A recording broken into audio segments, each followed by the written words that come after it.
ಸ್ಯಾಂಡಲ್ವುಡ್ನಲ್ಲಿ ಇತ್ತೀಚೆಗೆ ಹೊಸ ಚರ್ಚೆಗೆ ಕಾರಣವಾಗಿರುವ ವಿಷಯವೆಂದರೆ ಬಾಸ್ ಎಂಬ ಹೊಸ ಚಿತ್ರದ ಟೀಸರ್. ಬಿಡುಗಡೆಯಾದ ಕೆಲವೇ ಕ್ಷಣದಲ್ಲಿ ಈ ಟೀಸರ್ ಸಾಮಾಜಿಕ ಜಾಲತಾಣಗಳಲ್ಲಿ ಭಾರಿ ಚರ್ಚೆಗೆ ಗ್ರಾಸವಾಗಿದೆ. ಅದಕ್ಕೆ ಕಾರಣನೂ ಇದೆ. ಅದೇನೆಂದರೆ ರಿಲೀಸ್ ಆದ ಟೀಸರ್ನಲ್ಲಿರುವ ಕೆಲವೊಂದು ದೃಶ್ಯಗಳು ಹಾಗೂ ಸನ್ನಿವೇಶಗಳು ಅನೇಕರಿಗೆ ರೇಣುಕಾಸ್ವಾಮಿ ಕೊಲೆ ಪ್ರಕರಣವನ್ನ ನೆನಪಿಸುತ್ತಿವೆ ಎಂಬ ಮಾತುಗಳು ಕೇಳಿಬರುತ್ತಿವೆ. ಹೀಗಾಗಿ ಈ ಸಿನಿಮಾವು ನಿಜವಾಗಿಯೂ ಆ ಪ್ರಕರಣದಿಂದ ಪ್ರೇರಿತವೇ ಎಂಬ ಪ್ರಶ್ನೆ ಎಲ್ಲರಲ್ಲಿ ಮೂಡಿದೆ. ತರುಣ್ ಶಿವಣ್ಣ ಅಭಿನಯದಲ್ಲಿ ಲಾವಾ ನಿರ್ದೇಶಿಸಿರುವ ಬಾಸ್ ಚಿತ್ರದ ಟೀಸರ್ ಬಿಡುಗಡೆಗೊಂಡ ಕೆಲವೇ ಕ್ಷಣಗಳಲ್ಲಿ ಚರ್ಚೆಗೆ ಕಾರಣವಾಗಿದೆ.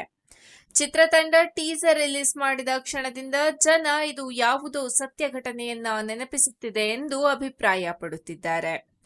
ಟೀಸರ್ ಜೊತೆಗೆ ಚಿತ್ರದ ಟೈಟಲ್ ಕೂಡ ಜನರ ಅನುಮಾನವನ್ನ ಮತ್ತಷ್ಟು ಹೆಚ್ಚಿಸಿದೆ.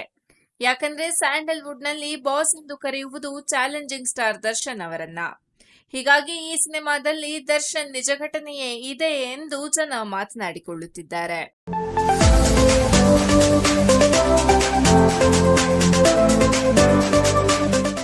ದರ್ಶನ್ ಅಭಿಮಾನಿಯೊಬ್ಬರು ಮದುವೆಯಾಗಿದ್ದಾರೆ. ಕಲ್ಯಾಣ ಮಂಟಪದಿಂದಲೇ ನೇರವಾಗಿ ದರ್ಶನ್ ಮನೆ ಬಳಿ ಬಂದಿದ್ದಾರೆ. ಕೊರಳಲ್ಲಿ ಮಾಲೆಗಳಿವೆ, ಆದರೂ ಹಾಗೆ ಬಂದಿದ್ದಾರೆ. ಹೊಸದಾಗಿ ಮದುವೆ ಆದ ಈ ಜೋಡಿ ದರ್ಶನ್ ಮನೆಯ ಕಾಂಪೌಂಡ್ ಗೋಡೆಯಲ್ಲಿರೋ ಗಣಪತಿಗೆ ಪೂಜೆ ಸಲ್ಲಿಸಿದ್ದಾರೆ. ಆ ಬಳಿಕ ದರ್ಶನ್ ಇರೋ ಕಟೌಟ್ಗೂ ಪೂಜೆ ಮಾಡಿದ್ದಾರೆ. ತೆಂಗಿನಕಾಯಿ ಮೇಲೆ ಕರ್ಪೂರ ಇಟ್ಟು ಗಣಪತಿಗೆ ಹಾಗೂ ದರ್ಶನ್ ಬ್ಯಾನರ್ಗೆ ಪೂಜೆ ಮಾಡಿದ್ದಾರೆ. ದರ್ಶನ್ ಮನೆ ಬಾಗಿಲ ಬಳಿ ತೂಗುದೀಪ ನಿಲಯ ಅಂತ ಹೆಸರಿದೆ. ಅದಕ್ಕೂ ಈ ಜೋಡಿ ಪೂಜೆ ಮಾಡಿದ್ದಾರೆ. ಪೂಜೆಯ ಬಳಿಕ ನಿಂತು ಫೋಟೋಗಳನ್ನ ತೆಗೆದುಕೊಂಡಿದ್ದಾರೆ. ಆದರೆ ಹುಡುಗನ ಹೆಸರು ಮತ್ತು ಹುಡುಗಿಯ ಹೆಸರು ಏನು ಅನ್ನೋದು ಗೊತ್ತಾಗಿಲ್ಲ. ಇವರ ಫೋಟೋ ಮತ್ತು ಪೂಜೆ ಮಾಡುವ ವಿಡಿಯೋ ಸಿಕ್ಕಾಪಟ್ಟೆ ವೈರಲ್ ಆಗಿದೆ. ಸೋಷಿಯಲ್ ಮೀಡಿಯಾದಲ್ಲಿ ಯೂಟ್ಯೂಬ್ ಅಲ್ಲಿ ಇದು ಅಪ್ಲೋಡ್ ಆಗಿದೆ. ಯೂಟ್ಯೂಬ್ ಶಾರ್ಟ್ಸ್ ಅಲ್ಲಿ ಇದು ಲಭ್ಯವಿದೆ. ದರ್ಶನ್ ಫ್ಯಾನ್ಸ್ ಕ್ರೇಜ್ ಕಡಿಮೆ ಆಗೋದಿಲ್ಲ. ಫೆಬ್ರವರಿ 16ರಂದು ದರ್ಶನ್ ಜನ್ಮದಿನ ಇತ್ತು. ಈ ದಿನವನ್ನ ಅಭಿಮಾನಿಗಳೇ ಸೆಲೆಬ್ರೇಟ್ ಮಾಡಿದ್ದಾರೆ.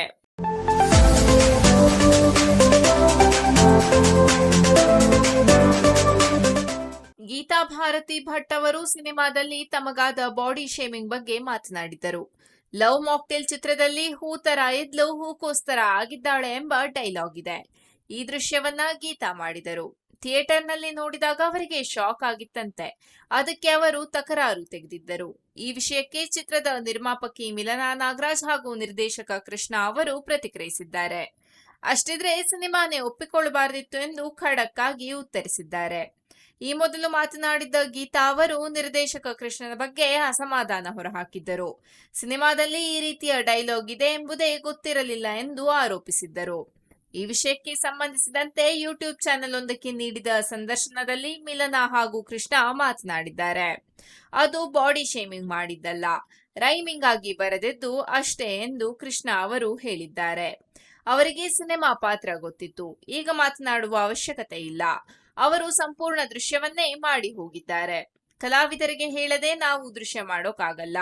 ಅವರಿಗೆ ಆ ಬಳಿಕ ಹಾಗೆ ಅನಿಸಿರಬಹುದು. ಅಷ್ಟಿದ್ರೆ ಅವರು ಆ ರೀತಿಯ ಪಾತ್ರಗಳನ್ನ ಮಾಡಬಾರದು. ಯಾವುದನ್ನು ಮುಚ್ಚಿಟ್ಟು ಮಾಡಲ್ಲ. ಆಡಿಷನ್ ಮಾಡಿ ಕಾಸ್ಟ್ ಮಾಡಿರೋದು. ನಿಮಗೆ ಆಗಲ್ಲ ಅಂದ್ರೆ ಬಿಡಿ ಎಂದು ಮಿಲನಾ ಖಡಕ್ ಆಗಿ ಹೇಳಿದ್ದಾರೆ.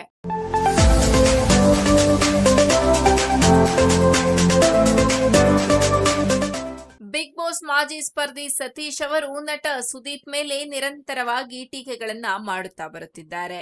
ಈ ಪ್ರಕರಣದಲ್ಲಿ ಸುದೀಪ್ ಪರವಾಗಿ ವಿನಯ್ ಹಾಗೂ ರಜತ್ ಮಾತನಾಡುತ್ತಿದ್ದಾರೆ. ಇವರ ವಿರುದ್ಧ ಸತೀಶ್ ದೂರು ದಾಖಲು ಮಾಡಿದ್ದಾರೆ. ಹೀಗಿರುವಾಗಲೇ ರಜತ್ ಅವರು ಪೋಸ್ಟ್ ಒಂದನ್ನ ಹಾಕಿದ್ದಾರೆ.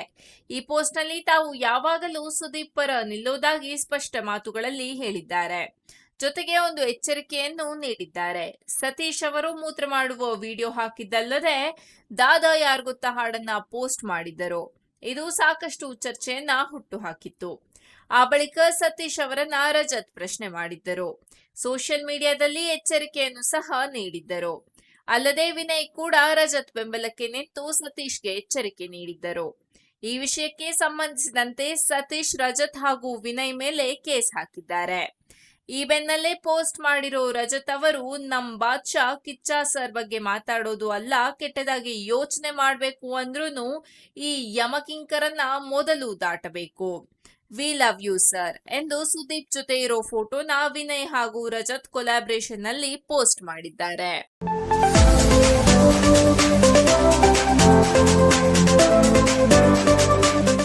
ಬಾಲಿವುಡ್ ಸ್ಟಾರ್ ನಟ ರಣವೀರ್ ಸಿಂಗ್ ಅವರು ಈಗ ಭಾರತೀಯ ಚಿತ್ರರಂಗದ ಅತಿದೊಡ್ಡ ಬಾಕ್ಸ್ ಆಫೀಸ್ ಸುಲ್ತಾನರಾಗಿ ಹೊರಹೊಮ್ಮಲು ಸಜ್ಜಾಗಿದ್ದಾರೆ.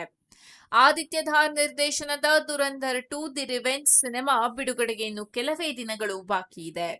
ದೇಶಾದ್ಯಂತ ಅಡ್ವಾನ್ಸ್ ಬುಕಿಂಗ್ನಲ್ಲಿ ಈ ಸಿನಿಮಾ ಹೊಸ ದಾಖಲೆಗಳನ್ನ ಬರೆಯುತ್ತಿದೆ. ಮಾರ್ಚ್ 18ರಂದು ಸಂಜೆ 5 ಗಂಟೆಯಿಂದ ಪೇಡ್ ಪ್ರಿವ್ಯೂಗಳು ಆರಂಭವಾಗಲಿದ್ದು, ಮಾರ್ಚ್ 9ರ ಸಂಜೆ 4 ಗಂಟೆಯ ವೇಳೆಗೆ ಈ ಪ್ರಿವ್ಯೂಗಳಿಗಾಗಿ ಬರೋಬ್ಬರಿ 16 ಕೋಟಿ ರೂಪಾಯಿ ಮೌಲ್ಯದ ಟಿಕೆಟ್ಗಳು ಮಾರಾಟವಾಗಿವೆ.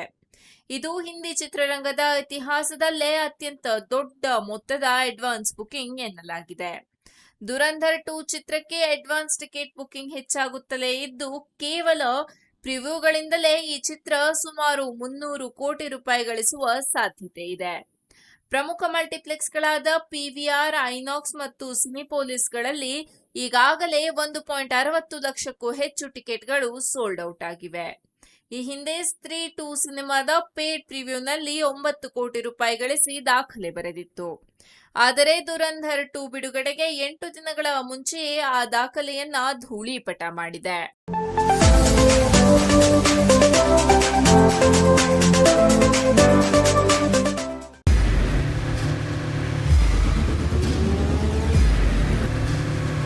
ಪ್ರಜಾಮಾರ್ಗ ನ್ಯೂಸ್, ಇದು ಜನಸಾಮಾನ್ಯರ ಧ್ವನಿ. ನಮಸ್ಕಾರ.